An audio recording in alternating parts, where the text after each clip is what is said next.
कभी कभी जिंदगी में हम कुछ चीज़ों को इतनी मजबूती से पकड़ लेते हैं कि वही चीज़ें धीरे धीरे हमारे भीतर की शांति को खा जाती हैं। हम सोचते हैं, अगर मैंने इसे छोड़ दिया तो मैं अकेला पड़ जाऊंगा, खाली हो जाऊंगा, टूट जाऊंगा। लेकिन सच्चाई अक्सर इसके उलट होती है। जिसे हम सबसे ज्यादा थामे रहते हैं, अक्सर वही हमें अंदर से सबसे ज्यादा थका रहा होता है। छोड़ना हार नहीं है, छोड़ना समझदारी है। और छोड़ना एक कला है जो हमें कोई एक दिन में नहीं सिखाता। यह कहानी किसी सब ठीक हो जाएगा वाले झूठे दिलासे की नहीं है। यह उस अंदरूनी सफर की कहानी है जहां इंसान खुद से धीरे धीरे ईमानदार होना सीखता है। लेसन 1, टूटने के बाद की जिंदगी। फर्स्ट लेसन यह है कि जिंदगी हमेशा वैसी नहीं होती जैसी वह बाहर से दिखाई देती है। बहुत से लोग ऐसे होते हैं जो मुस्कुराते हुए अपनी जिंदगी जीते नजर आते हैं। वे अपने काम में लगे रहते हैं, लोगों से बात करते हैं, हंसते मुस्कुराते हैं और देखने वालों को लगता है कि सब कुछ ठीक है। लेकिन इस मुस्कान के पीछे अक्सर एक गहरा दर्द छुपा होता है जिसे कोई नहीं देख पाता। इस किताब द आर्ट ऑफ लेटिंग गो का पहला पाठ हमें यही सिखाता है कि टूटने के बाद भी इंसान चलना बंद नहीं करता, लेकिन उसका दिल कहीं ना कहीं अटका रहता है। उसके अंदर एक पुराना जख्म होता है जो समय के साथ भरने के बजाय चुपचाप सांस लेता रहता है। ये जख्म किसी अधूरे रिश्ते की वजह से हो सकता है, जहां भावनाएं थीं लेकिन मंजिल नहीं मिली। कभी कभी यह दर्द किसी गलत फैसले से जुड़ा होता है जिसे इंसान बार बार याद करके खुद को दोष देता है। कई बार यह पीड़ा उस सपने की होती है जिसे इंसान ने बड़े प्यार से देखा था, लेकिन हालात या डर की वजह से वह सपना अधूरा रह गया। ऐसे सपने भुलाए नहीं जा सकते। वे इंसान के दिल में दबे रहते हैं और सही समय का इंतजार करते हैं जब वे फिर से उभर सकें। दिन के समय इंसान खुद को व्यस्त रखता है ताकि इन यादों से बच सके। काम, मोबाइल, लोग और जिम्मेदारियां, ये सब एक ढाल की तरह काम करते हैं।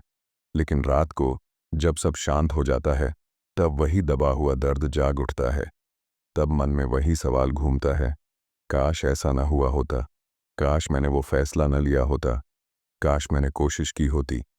ये पहला पाठ हमें यह समझाता है कि दर्द को छुपाना या नज़रअंदाज करना समाधान नहीं है।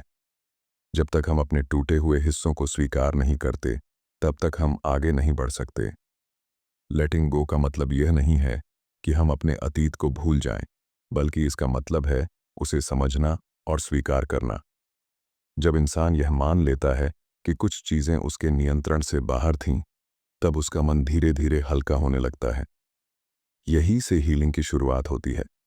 ये किताब सिखाती है कि खुद से ईमानदार होना और अपने दर्द को पहचानना ही आगे बढ़ने का पहला कदम है। यही लेसन 1 की असली सीख है। अपने अंदर के जख्म को समझो ताकि तुम उसे छोड़ सको और एक नई शुरुआत कर सको। आइए इसे एक छोटे से उदाहरण से समझते हैं। एक थेरेपी रूम में एक लड़का चुपचाप बैठा है। बहुत देर तक कुछ नहीं बोलता। फिर अचानक बस इतना कह पाता है, मैं आगे बढ़ ही नहीं पा रहा। उसके शब्द कम हैं, लेकिन उनके पीछे सालों का दर्द छुपा है। 3 साल हो चुके हैं। रिश्ता बहुत पहले खत्म हो गया था।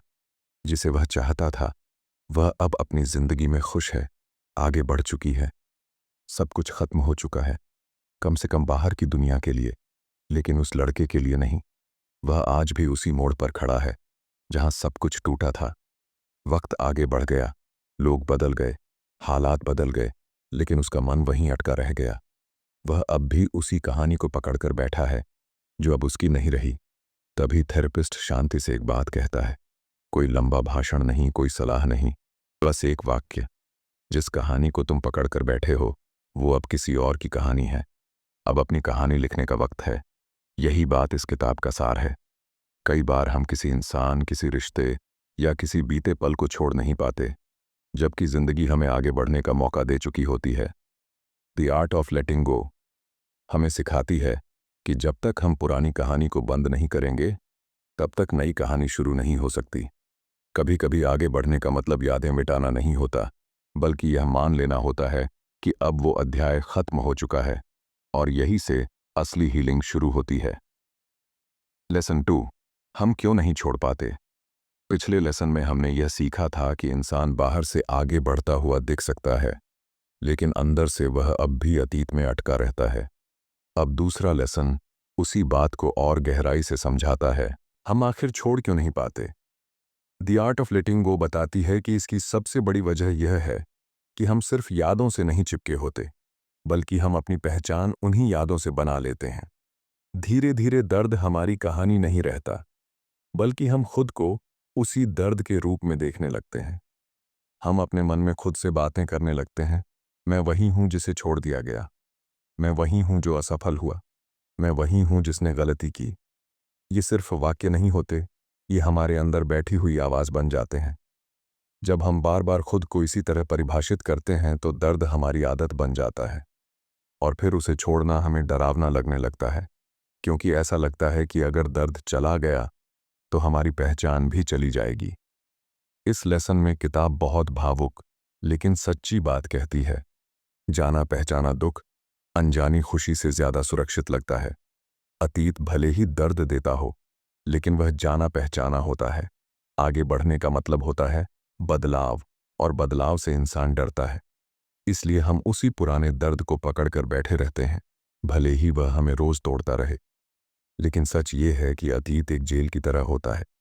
वह हमें आगे नहीं बढ़ने देता, हमें वही पुरानी कहानी बार बार सुनाता है।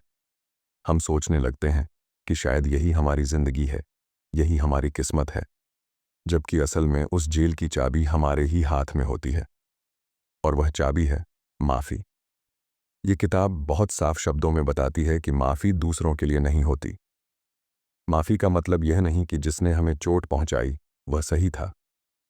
माफ़ी का मतलब यह है कि हम अब उस दर्द को अपने ऊपर हावी नहीं होने देंगे। सबसे ज़रूरी माफ़ी होती है खुद को माफ़ करना। खुद को इस बात के लिए माफ़ करना कि हमने गलत इंसान पर भरोसा किया। खुद को इस बात के लिए माफ़ करना कि हम उस समय और बेहतर फैसला नहीं ले पाए। खुद को इस बात के लिए माफ़ करना कि हम इंसान थे, परफेक्ट नहीं। जब हम खुद को माफ़ करते हैं, तब पहली बार हमें एहसास होता है कि हम अपनी गलतियों से ज़्यादा हैं, हम अपने दर्द से ज़्यादा हैं, और यहीं से असली हीलिंग शुरू होती है।